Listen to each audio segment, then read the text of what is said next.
안녕하세요. 저는 서울 논현동에 살고 있는 40대 초반의 기혼 여성입니다. 저는 얼마 전까지만 해도 시어머니와 유독 사이가 좋았는데요. 밖에 나가면 친모녀 사이가 아니냐는 오해를 받을 정도로 서로 위하고 챙겨주는 아주 애틋한 사이였죠. 그러나 누가 알았겠습니까? 그런 시어머니가 시동생이 결혼하고 새로 동서가 들어오자 돌변하실 줄이요. 새로 동서가 들어오자 저와 동서를 차별하며 비교하는 것도 모자라 저를 박대하고 모진 말들로 구박하며 괴롭히기 시작했던 것입니다. 저에게 언제나 다정했던 시어머니는 어느 순간 돌변해 독하디 독한 아주 못된 시어머니로 변해 있었습니다. 아직도 저를 표독스러운 눈초리로 바라보던 시어머니의 눈빛이 잊히지가 않습니다. 시어머니는 시아버지를 일찍 떠나보내시고 홀로 남편과 시동생 두 아들을 키워낸 분이었습니다. 그만큼 강단도 있으셨고 혼자 두 아들을 키워내며 힘든 일을 많이 겪어서인지 이해심도 넓으신 편이었죠. 그나마 다행이라면 시아버지가 떠나시면서 남기신 유산이 있어 넉넉하지는 않았지만 먹고 사는 데는 크게 지장이 없었다는 것이었습니다. 중간중간 추가로 돈이 필요할 때면 시어머니께서도 따로 일을 나가셨고요. 그래서인지 아이를 키우며 남편과 맞벌이를 하는 저를 보며 가슴 아파하셨던 것도 시어머니였습니다. 그래서 저를 보면 시어머니의 젊은 시절이 생각난다며 몹시 안타까워하셨죠. 요즘 회사 다니기 힘들지 않아? 영진이도 회사에서 인정받아 팀장으로 승진했겠다. 너희들이 예전처럼 형편이 어려운 것도 아니고 이제 좀 쉬는 게 좋지 않겠어? 아니에요, 어머니. 물론 이제 그이 혼자 벌어도 저희 돈 걱정 없이 편히 살 수 있는 형편이지만 버릇이 돼서 그런가 저는 일하는 게 좋더라고요. 창현이도 초등학교 6학년이라 곧 있으면 중학교 올라가고 앞으로 대비해서 더 열심히 살아야죠. 아이고, 그래도 내가 보기 안타까워서 그렇지. 젊었을 때 가진 것 없는 우리 영진이한테 시집 와서 창현이 키우면서 직장 생활까지 하고. 아가, 네가 얼마나 고생했어. 물론 지금이야 남부럽지 않게 잘 살고 있어 안심이지만 그만큼 고생했으면 이제 편히 쉬어도 되지 않겠어? 아가, 너 보면 내가 항상 미안하고 고맙고 그래. 우리 집이 일어선 것도 아가 네가 고생해서 우리 영진이 뒷바라지 해준 덕분이다. 어머니 그렇게까지 생각해 주시고 정말 감사해요. 하지만 그이도 정말 열심히 살아는걸요. 그리고 어머니도 저희 힘들 때마다 곁에서 힘이 되어주셨잖아요. 저는 우리 가족 모두 열심히 똘똘 뭉쳐서 살았기에 힘든 고비도 넘기고 지금처럼 잘 살게 되었다고 생각해요. 어머니, 우리 앞으로도 지금처럼 행복하게 살아요. 그래, 그러자꾸나. 그래도 힘든 일 있으면 언제든지 이야기하고. 혹 영준이가 속썩이거든. 꼭 시어미한테 말해야 한다. 그랬다가는 내가 이놈을 당장 가만두지 않을 거니까. 네, 어머니. 하지만 그럴 일은 없을 것 같아요. 어머니도 아시잖아요. 그게 언제나 저한테 잘하는 거예요. 앞으로도 어머니 마음 편하시도록 저희 두 사람 더욱 잘 살겠습니다. 오냐, 오냐. 우리 아가 말만 들어도 내가 배가 부른다.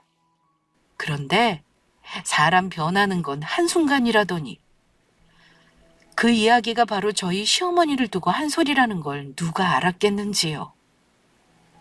시어머니가 갑작스레 변한 것은 시동생이 결혼을 하겠다면서 동서를 데리고 시댁에 방문했을 때부터였습니다. 동서는 시어머니에게 잘 보이겠다며 시어머니에게 드릴 선물을 바리바리 싸들고 왔었죠. 그 선물들을 보자 시어머니는 입이 귀에 걸리시더니 좋아서 어쩔 줄 몰라 하시는 것이었어요. 그도 모자라 동서가 대기업 다닌다는 말에 시어머니는 굉장히 반가워하더니 저를 대놓고 무시하며 냉대했습니다. 정말 이게 전부 다 내 선물이란 소리니? 예, 어머니. 앞으로 어머니 둘째 며느리로 잘 부탁드린다는 제 뇌물이에요. 어머니, 많이 부족하지만 앞으로 잘 부탁드립니다. 우리 첫째도 인사하러 왔을 때 딸랑 소갈비 하나뿐이었는데 비싼 화장품에 옷들에 가방에 신발에 과일바구니에 이게 다 얼마야? 그간 있는 며느리한테도 뭘 제대로 받아본 적이 없었는데 우리 둘째 며느리 덕에 내가 뒤늦게 아주 호강하게 생겼네. 이 정도는 돼야 우리 집 며느리지. 이제야 내가 제대로 된 며느리를 보는 것 같구나. 역시 대기업 다니는 며느리라 그런지 틀리긴 틀리네. 아이고, 엄마, 그게 무슨 말이야? 우리 집 사람이 왜 해준 게 없어? 때마다 보너스 받아서 엄마 용돈 드리고 보약해드리고 엄마 아파서 병원에 입원했을 때도 회사까지 쉬면서 엄마 병수발 들어줬잖아. 큰애 너는 지금 그걸 말이라고 하니? 그거랑 이 비싼 명품 화장품이랑 옷이랑 비교가 되겠어? 첫째야 뭐하니? 우리 대기업 다니는 둘째 아가 밥 먹게 소갑이 재워놨던 거랑 반찬들 해서 상 좀 차려봐라. 아휴, 나는 우리 둘째 아가랑 이야기 좀 더 해야겠다. 그때부터였죠. 시어머니와 동서가 서로 죽고 못 사는 사이가 된 것은요. 그 이후 시댁에 갈 때면 저는 시어머니와 동서 사이에서 외톨이의 찬밥 신세를 면치 못했습니다. 그리고 동서가 시동생과 결혼 후 정말로 우리 집사람이 되자 시어머니의 차별은 더욱 심해졌습니다. 한마디로 시어머니가 볼 때 저는 어디에도 두기 싫은 못난 며느리였고 동서는 눈에 넣어도 아프지 않는 잘난 며느리가 된 것입니다. 아무리 그래도 사람을 서럽게 만들면 안 되는 건데 시어머니는 자기 행동에 제가 상처받고 있으리라는 생각은 전혀 못 하시는 것 같았습니다. 그날은 주말이었고 시어머니가 동서와 백화점에 가기로 했다면서 웬일로 저를 챙겨 불러냈었습니다. 평일 동안 늦게까지 일에 피곤한 것도 사실이었지만 오랜만에 시어머니가 저를 챙겨 불러주셨다는 사실에 기쁜 마음으로 백화점으로 달려갔었죠. 하지만 얼마 지나지 않아 시어머니가 저를 불러낸 이유를 알게 되었습니다. 시어머니는 동서와 쇼핑을 하며 물건을 들 짐꾼이 필요했던 것입니다. 그리고 그 짐꾼으로 저를 이용할 목적이었던 거예요. 그것도 모르고 저는 시어머니가 저를 불러주었다는 사실에 기뻐 바보같이 달려갔던 것입니다. 어머니, 지금 이 짐을 저 혼자 다 들란 말씀인가요? 아무리 그래도 너무 많은데요? 그러면 이것들 전부 둘째가 나 준다고 제 돈으로 산 건데 아무것도 못 사준 네가 짐이라도 들어야 하지 않겠니? 그리고 이 무거운 걸 지금 대기업 다니는 우리 귀한 둘째 보고 들라는 게 말이 된다고 생각하니? 너야 작은 구멍가게에서 일해서 뭘 모르겠지만 대기업 다니는 게 어디 보통 일인 줄 알아? 평일 내내 일하느냐고 얼마나 피곤했겠어. 구멍가게에서 일하는 너랑은 다르단 말이다. 어머니, 저는 괜찮아요. 형님 힘드시면 제가 들게요. 저도 몇 개는 도와서 들어드릴 수 있어요. 둘째야! 그럴 필요 없다. 첫째는 신경 쓰지 말고 내가 옷 한 벌 해줄 테니까 둘째 너도 마음에 드는 거 있으면 골라봐라. 나도 받기만 할 순 없잖니. 이 시어미도 우리 예쁜 둘째 옷 선물 한번 해보자.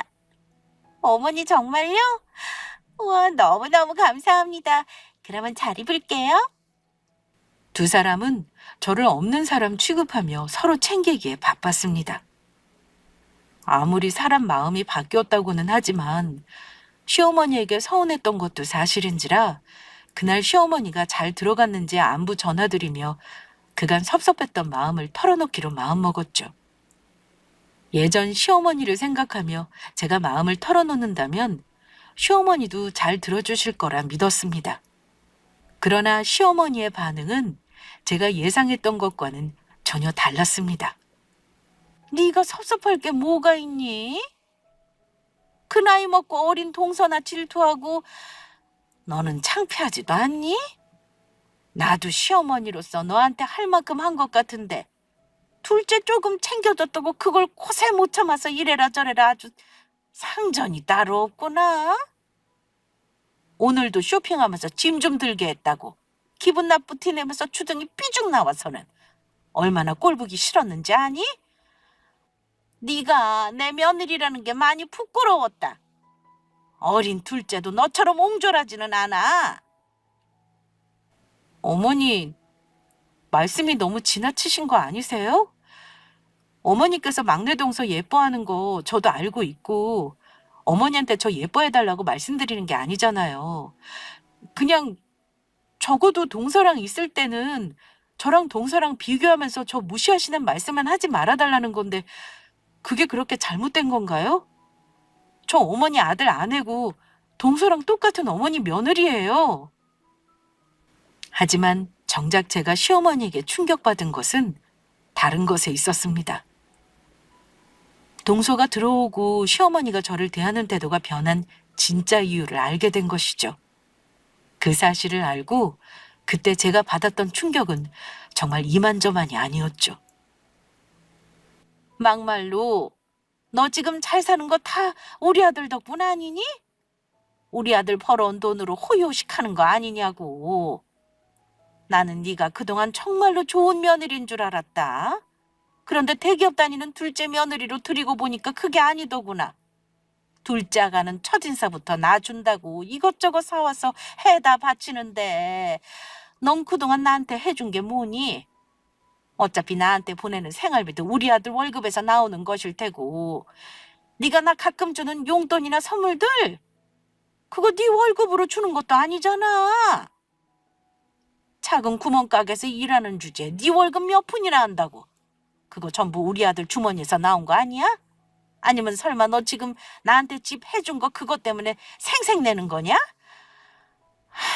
막말로 내가 살고 있는 이 집도 우리 아들이 번 돈으로 사준 거지. 네 돈으로 사준 것도 아니잖니. 대기업 다니는 잘 나가는 우리 아들 덕에 편히 사는 주제에 어디서 고마운 줄도 모르고 둘째랑 차별한다고 투덜거리기나 하고 지 시어미한테 해준 것도 없으면서 참으로 뻔뻔스럽기는. 어머니, 지금 말씀 다 하셨어요? 그래, 다 했다. 어쩔래? 어머니 결국 지금까지 동서랑 저 차별하신 거 동서가 단순히 대기업 다녀서 그런다고 생각했는데 그게 아니었네요. 동서가 저보다 돈 많이 버는 것 같으니까 어머니께 저보다 더 많이 선물 드리고 용돈 드리는 것 같으니까 그것 때문에 차별하신 거였네요? 결국 돈 때문에 그러신 거였어요? 가는 정이 있어야 오는 정이 있다고. 당연한 거 아니니? 이럴 줄 알았으면 우리 영진이도 대기업 다니는 돈 잘 버는 능력 있는 며느리랑 결혼하라고 하는 건데 이래서 사람들이 대기업 하는 건데 맹추같이 나만 몰랐네. 시어머니가 동서와 저를 차별했던 이유는 다른 것도 아닌 바로 돈 때문이었습니다. 대기업에 다니는 동서가 저보다 더 많은 선물과 용돈을 드린다는 이유에서였죠. 그동안 힘들 때 어떻게든 어머니를 정성으로 보살피고 챙겨드리려 노력했던 저의 수고가 전부 물거품이 되어 돌아오는 순간이기도 했습니다. 다른 사람도 아니고 그토록 믿고 따르던 시어머니가 저에게 그랬다는 생각에 그 배신감은 말로 표현하기 힘들 정도였죠. 결국 저는 모든 사실을 남편에게 털어놓았고 남편은 제 말을 듣고 참을 수가 없는지 그동안 숨겨왔던 비밀에 대해 시어머니께 전부 털어놓자고 말하더군요. 아무리 그래도 엄마가 당신한테 이러면 안 되는 거야. 그동안 당신이 엄마한테 어떻게 했는데 이래? 엄마가 지금 누구 때문에 그 집에서 편히 사시는 건데. 여보, 우리 그러지 말고 전부 말씀드리자. 사실 시어머니가 살고 있는 아파트는 남편 돈으로 산 집이 아니었습니다. 시어머니는 단순히 남편 돈으로 집을 사며 명의만 제 명의로 되어 있다고 착각하고 계시지만 그 집은 사실 제가 번 돈으로 산 제 집이었던 것입니다. 남편이 대기업에 다녀 남들보다 돈을 잘 버는 것은 사실이었지만 그렇다고 시어머니의 집까지 사줄 만큼의 능력은 아니었던 것이죠.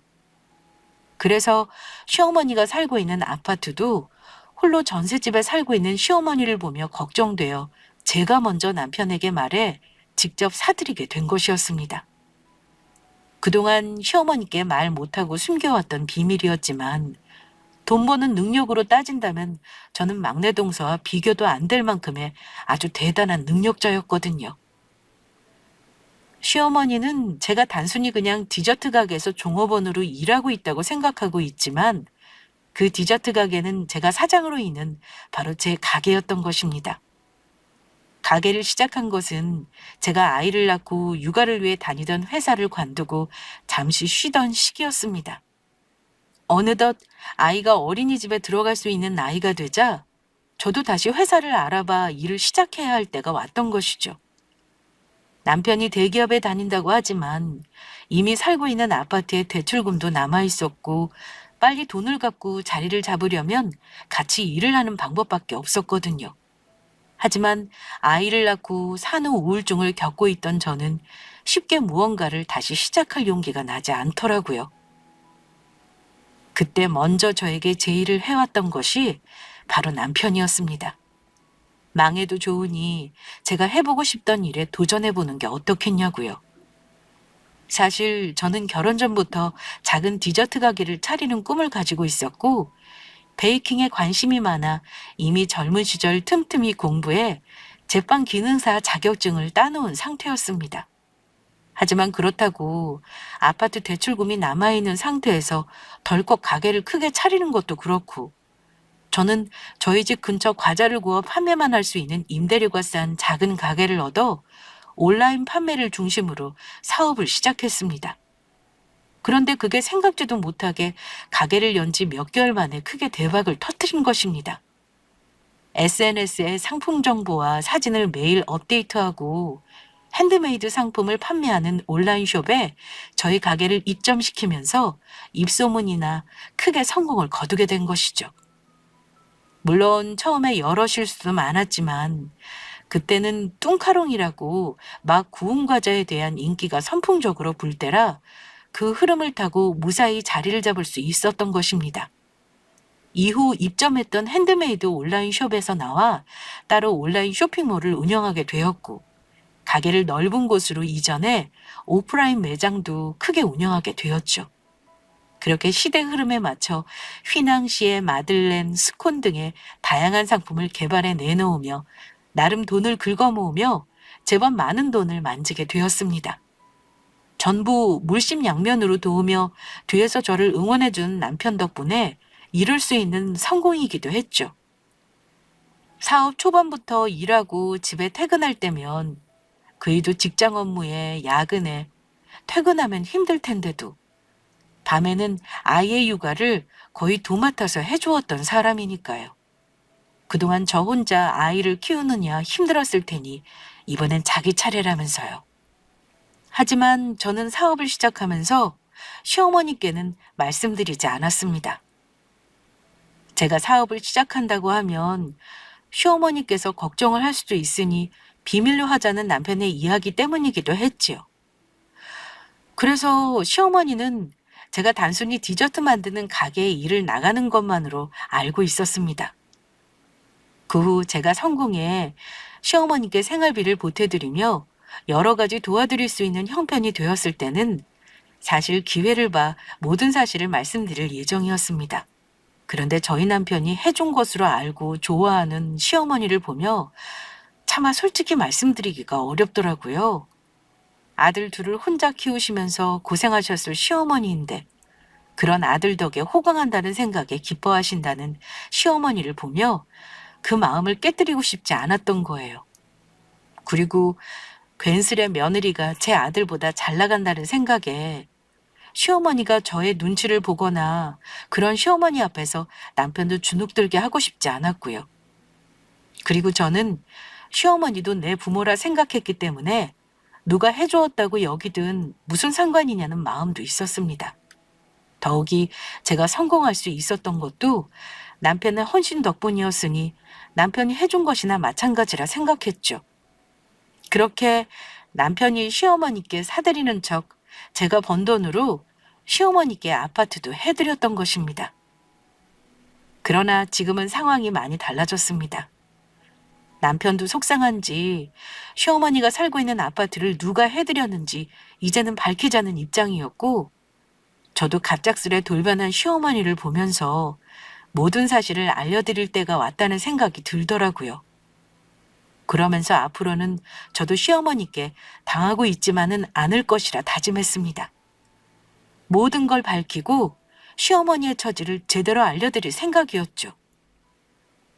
그러던 어느 날, 시동생의 생일로 가족들이 전부 모인 자리였습니다. 다 같이 밖에서 식사를 마치고 동서집에서 시어머니와 함께 과일을 깎으며 차를 준비할 때였죠. 그날은 주말이었는데 가게 급한 일로 직원에게 연락이 와 통화를 하기 위해 잠시 밖으로 나간 사이였습니다. 그런데 직원과 전화를 끊고 주방으로 들어선 순간 저는 그만 듣지 말아야 할 이야기를 듣고 말았습니다. 시어머니와 동서가 저를 흉보는 소리를 듣게 된 것입니다. 어쩌면 애가 저렇게 무식해서 내 말귀 하나 제대로 못 알아듣는지 모르겠다. 뭐만 하면 네?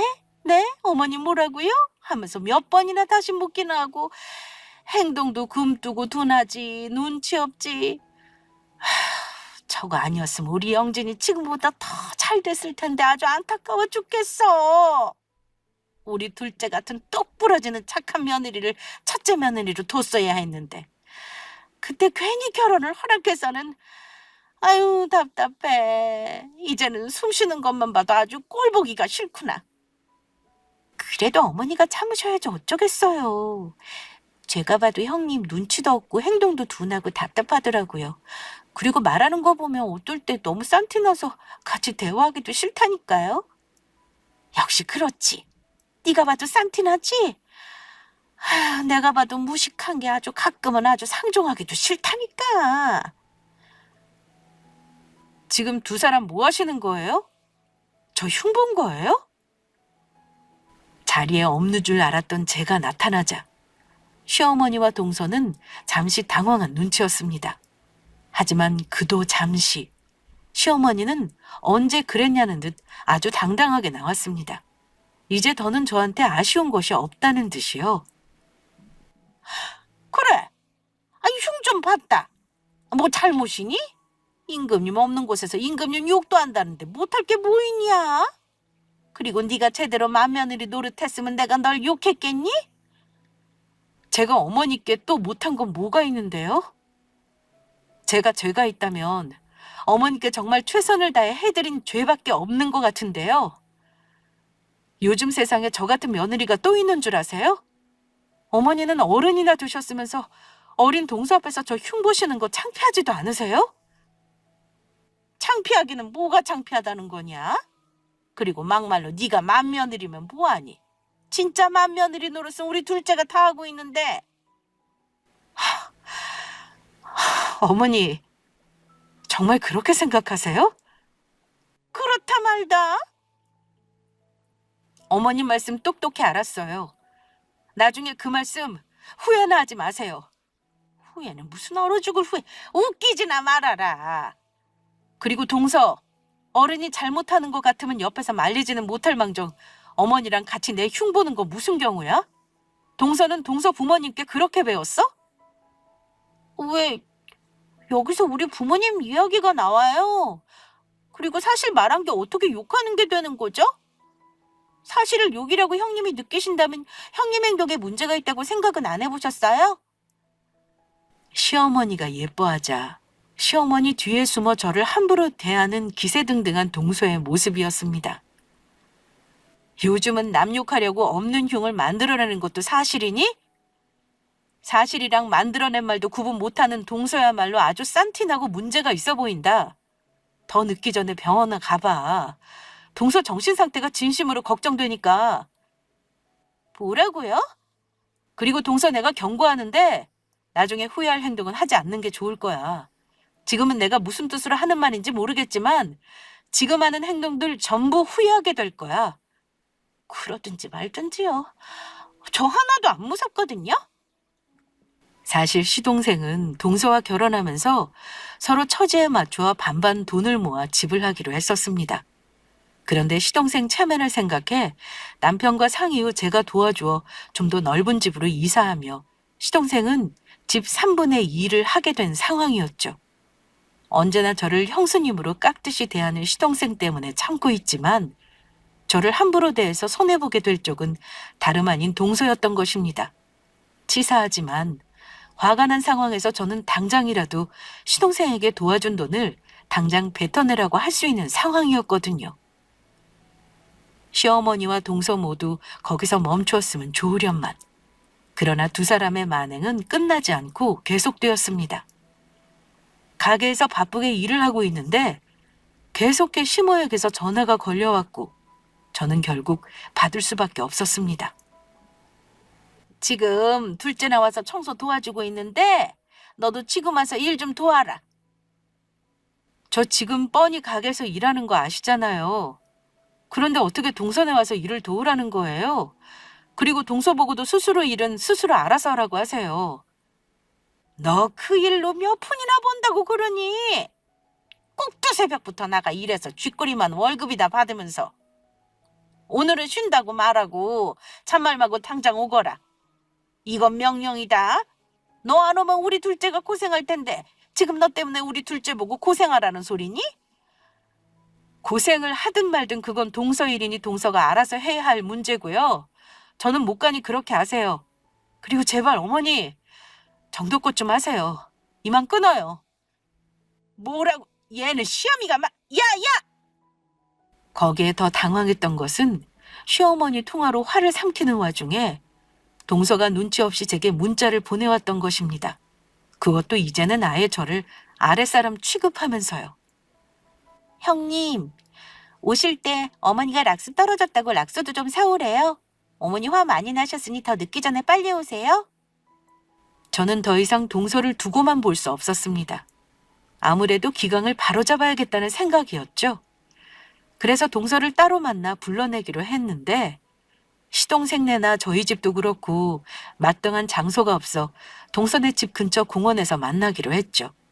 그러나 제대로 상황이 파악이 될 리 없던 개념 없는 동서의 행동은 막장이나 다름없었습니다. 동서, 지금 나랑 뭐 하자는 거야? 동서 인성 보면 동서 같은 인간한테 어른 대접 받을 가치가 있나 싶어서 내가 많이 참아주고 있는데 아무리 그래도 우리 서로 지킬 건 지키자고. 최소한 서로에 대한 예의는 지키란 소리야. 지금 동서 나이가 몇 살인데 시어머니 힘 믿고 뒤에 숨어서 어린아이처럼 까불기나 하고. 그러는 형님이야말로 어른으로서 한 게 뭐가 있는데요.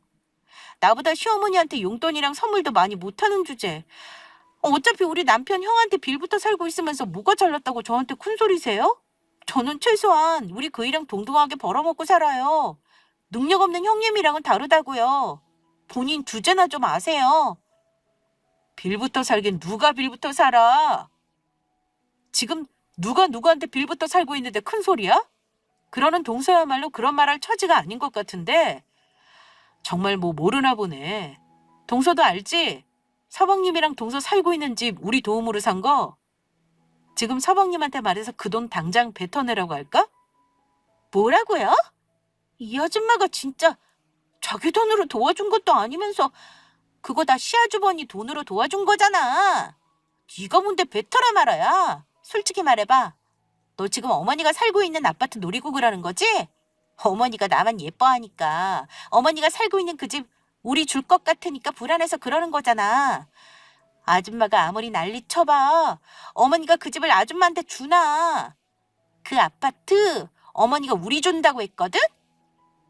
동서의 말에 저는 폭소하고 말았습니다. 동서가 시어머니한테 그토록 잘한 이유를 알게 되었으니까요. 동서는 그동안 시어머니가 사는 아파트를 노리고 시어머니께 지극정성으로 잘해드렸던 것입니다.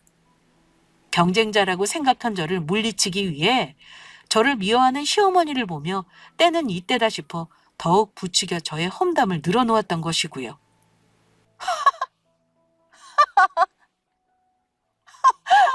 정말 웃기지도 않아서 동서, 평생 어머니 옆에서 붙어서 백날 노력해봐. 그 집에 동석거가 될 수가 있나. 진짜 웃겨 죽겠네. 그래서 그렇게 어머니한테 잘했던 거였어? 그런데 이걸 어쩌나? 어차피 그 아파트 내 건데. 영원히 동서 아파트 될 일 없다고. 나야말로 어이가 없네. 아줌마, 역시 그래서 날 괴롭혔던 거구나. 정말로 어머니 아파트 노리고 그런 거였어? 오늘 일 전부 내가 어머니한테 이를 거야. 어디 한번 일러봐. 하나도 안 무서우니까. 그런데 그러면 네가 어머니한테 잘한 것도 아파트 노리고 그런 거 들통날 텐데 정말 괜찮겠어? 이게 진짜 보자 하니까. 말로는 안 되겠는지 악에 바친 동서가 저한테 달려들었습니다. 하지만 그동안 베이킹한 실력으로 체력과 팔림을 키워온 저한테 동서는 상대가 안 되었죠. 저는 저를 때리려는 동서를 몇 대 쥐어박아주며 팔을 꺾어버렸습니다. 이거 나 당장 놓으라고. 형님 잘못했습니다. 다시는 안 까불겠습니다. 인성 쓰레기인 제가 함부로 까불어서 정말 죄송합니다. 이렇게 말해. 그러면 놔줄 테니까. 웃기고 있네. 내가 형님 잘못했습니다. 다시는 안 까불겠습니다. 인성 쓰레기인 제가 함부로 까불어서 정말 죄송합니다. 형님 다시는 안 까불게요. 저한테 혼이 나며 제 앞에서 무릎 꿇고 손 드는 벌까지 받게 된 동서는 훌쩍이며 다시는 저한테 까불지 않겠다고 다짐을 했습니다. 저한테 혼이 난 게 무서웠는지 동서는 기가 죽어 집으로 들어가더라고요. 그 후 저한테 문자나 연락을 할 때도 아주 깍듯해졌고요. 하지만 저는 동서를 믿지 않았습니다. 인성 쓰레기였던 동서가 그렇게 쉽게 변할 리 없었으니까요. 그래서 정신을 차릴 수 있도록 기회를 봐 몇 번 더 혼을 내줄 작정이었죠. 그리고 이젠 시어머니 일도 해결해야겠다고 생각했습니다. 그런데 며칠 후 시어머니가 퇴근하고 시댁으로 오라며 저를 저녁에 부르더라고요. 둘째랑 오늘 만나기로 했는데 울먹이면서 못 나가겠다고 하더구나. 네가 둘째 만나서 때렸다며? 그것도 내가 둘째만 예뻐하는 것 같으니까 질투나서. 너는 도대체 나이를 어디로 먹은 거니? 나이가 몇 살인데 어린 동서를 질투나 해서 무식하게 때리기나 하고 뭐 하는 짓이냐고. 어머니, 동서 거짓말하는 거예요. 먼저 저를 때리려고 한 것도 동서고요. 그리고 저도 어머니께 드릴 말씀이 있어서 만나자고 하려고 했어요. 됐고, 너 그딴 식이면 우리 첫째랑 이혼해라. 대기업 다니는 둘째 며느리 얻고 보니 알겠더라. 능력 있는 며느리 두고 사는 게 능력 없는 며느리 두고 사는 거랑은 아주 천지 차이라는 것을. 우리 영진이 정도면 능력 있고 돈도 아주 잘 벌어오겠다. 이혼해도 시집 온다는 여자들 많을 거니 너 같은 건 이제 필요 없다. 우리 아들 위해서도 그게 좋을 것 같고, 나는 우리 영진이 재혼하면 며느리도 둘째처럼 대기업 다니는 며느리로 얻을 생각이다. 너처럼 무식하게 아랫사람이나 때리는 거 말고 둘째처럼 잘나고 돈 잘 버는 며느리로. 어떻게 저한테 이러실 수가 있어요? 제가 그동안 시댁에 어떻게 했는데요. 그리고 어머니는 하나뿐인 손주 생각은 안 하세요? 너 같은 며느리보다는 대기업 다니는 돈 잘 벌고 능력 있는 계모가 창현이한테는 더 좋을 수도 있다고 본다. 그리고 네가 시댁에 뭐 한 게 있다고 생색이니? 두말하지 않겠다. 우리 영진이랑 이혼하는 것으로 알고 있을 테니 되도록 빠른 시일 내에 두 사람 갈라서도록 해라. 알겠니? 어머니, 오늘 일 후회하시게 될 거예요. 앞으로 벌어질 일 전부 어머니가 자초하신 거니까 후회하지나 마세요. 저는 그날 남편에게 시어머니와 있었던 일을 전부 털어놓았습니다. 저희 두 사람에게서 갈라서라고 했다는 시어머니의 말에 남편은 적잖이 충격을 받은 것 같더라고요. 그날 이후 시어머니는 남편에게까지 직접 연락해 몇 날 며칠을 괴롭히며 저와 헤어지기를 종용했습니다. 남편은 저에게 미안하다며 사과했고 저희 두 부부는 큰 결심을 하게 되었죠. 시어머니와 보지 않고 살기로 결정을 내릴 수밖에 없었던 것입니다. 남편도 시어머니에 대한 배신감이 큰 것 같았습니다. 그런 와중에 시아버지의 제삿날이 찾아왔고 저희 가족들은 원치 않게 전부 모이게 되었죠. 어느 때보다 썰렁한 분위기에서 제사는 치러졌고 혹 무슨 일이 있을지 몰라 저희는 아이를 미리 친정에 맡겨둔 상황이었습니다. 무거운 분위기 속에 먹는 둥 마는 둥 하는 식사가 끝나고 저는 음식을 정리하는 동안 동서에게 설거지를 하라고 시켰습니다. 시어머니가 있었지만 저한테 혼난 게 무서웠는지 동서는 군말 없이 설거지를 시작하더라고요. 그런데 그 행동을 지켜보던 시어머니가 저의 머리채를 잡는 것이었습니다. 이딴 건 네가 해야지. 돈도 못 버는 주제 어디서 형님 노릇이야. 너 그리고 우리 큰애랑 당장 갈라서라고 했는데 왜 지금까지 아무 말이 없어? 내 말 무시하는 거니? 저는 있는 힘껏 시어머니의 팔을 뿌리쳤습니다. 제가 웬만하면 어머니 행동을 참아주려고 했는데 더는 안 되겠네요. 니까짓 게 안 참으면 어쩔 건데. 어머니, 당장 이 집에서 나가주세요. 사실 이 아파트 제 돈으로 어머니 사드린 거였어요. 그러니까 지금 당장 제 집에서 나가시라고요.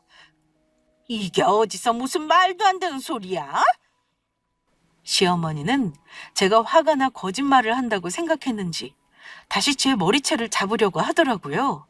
하지만 그런 시어머니를 팔을 재빠르게 잡은 것은 저희 남편이었습니다. 엄마, 이게 무슨 짓이야?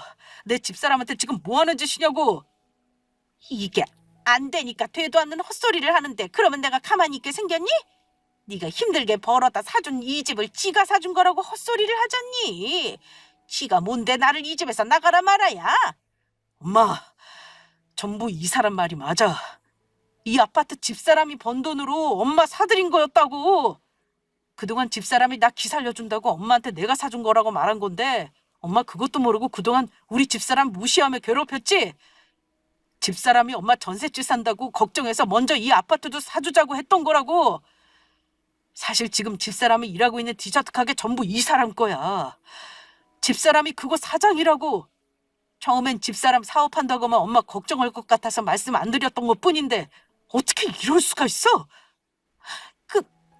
그러니까 첫째가 다닌다던 그 장사 잘 된다는 큰 디저트 가게가 전부 첫째 거라는 거니? 그래서 이 집도 첫째가 사준 거고? 집사람은 엄마한테 해드린다고 해드렸는데 지금 이게 뭐야?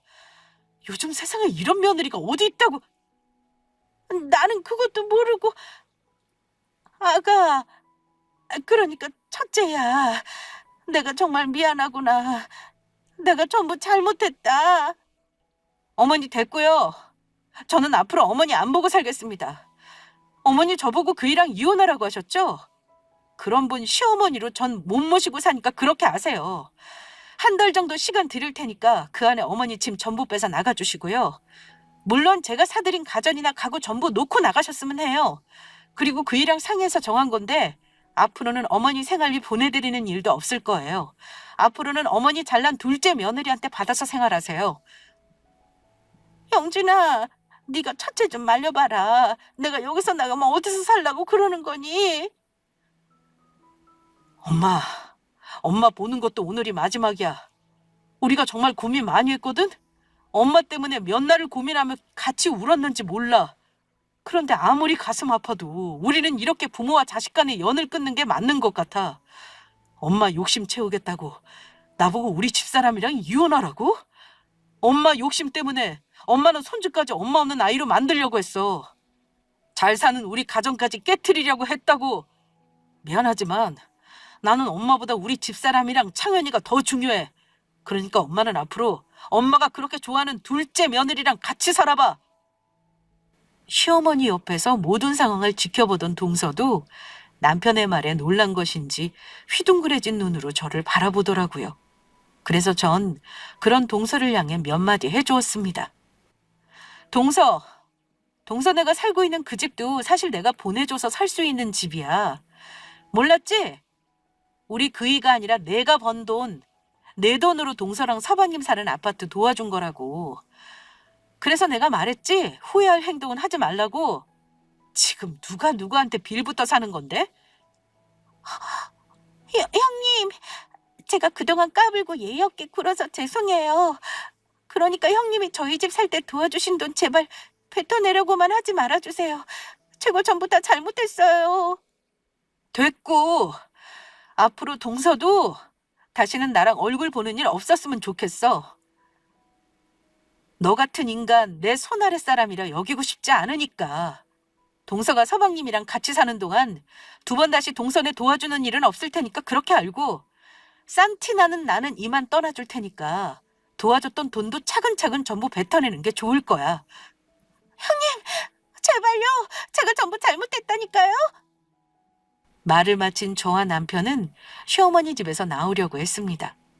그러자 시어머니는 남편과 저의 바짓가랑이를 붙잡고 놓아주지 않더라고요.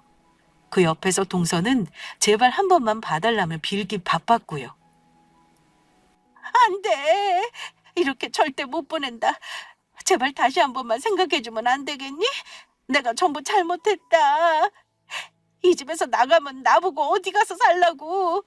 영진아, 첫째 아가, 내가 다 잘못했다. 잘못했어. 형님, 제가 전부 잘못했다니까요.